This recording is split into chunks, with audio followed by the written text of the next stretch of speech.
लेखपाल और उप जिलाधिकारी के खिलाफ मुख्य न्यायाधीश को भेजा शिकायती पत्र। उत्पीड़न का लगाया आरोप, दोनों के विरुद्ध होगा उच्च न्यायालय में मुकदमा। लेखपाल पर जमीन निर्माण करने पर 1 लाख घूस मांगने का आरोप।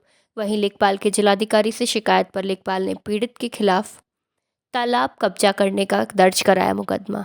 पीड़ित शमशाद ने बताया, मैंने बेनामे की ली है जमीन, 3 वर्ष पहले ही हो गया था हदबरारी का आदेश। लेखपाल के घूस मांगने की शिकायत मुझे पड़ी महंगी, मेरे खिलाफ लिखा गया फर्जी मुकदमा।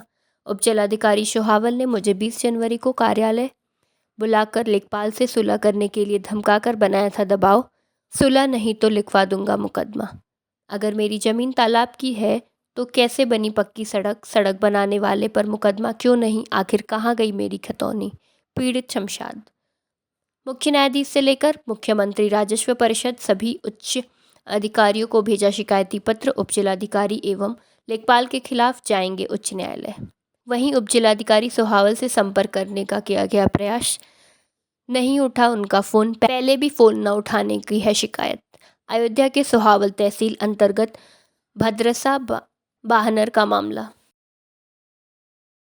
हमने ज़मीन खरीदा था 2013 में, जिसका गाटा संख्या है 250 भदरसा बाहर, और ज़मीन मौके पर कम था, इसलिए हमने हदबरारी करवाया।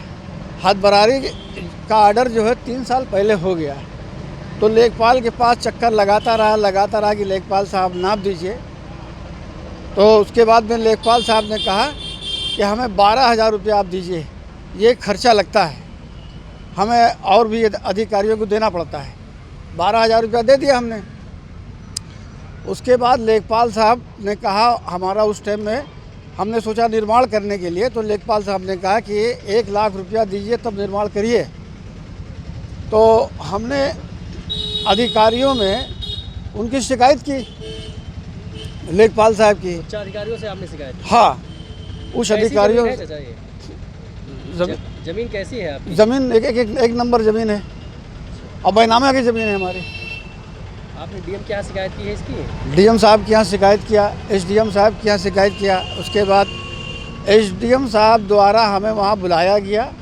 बुलाने के बाद में हमको वहाँ एसडीएम साहब डरवाएँ, धमकाएँ कि यहाँ तक कि हम बहुत टार्चर हो गए और बीमार पड़ गए हम। एसडीएम साहब ने आपको डराया? एसडीएम साहब ने हमको जो है डरवाया, धमकाया और ये कहा कि अगर तुम सुलह नहीं करोगे तो तुम्हारे ऊपर हम मुकदमा दायर कर देंगे।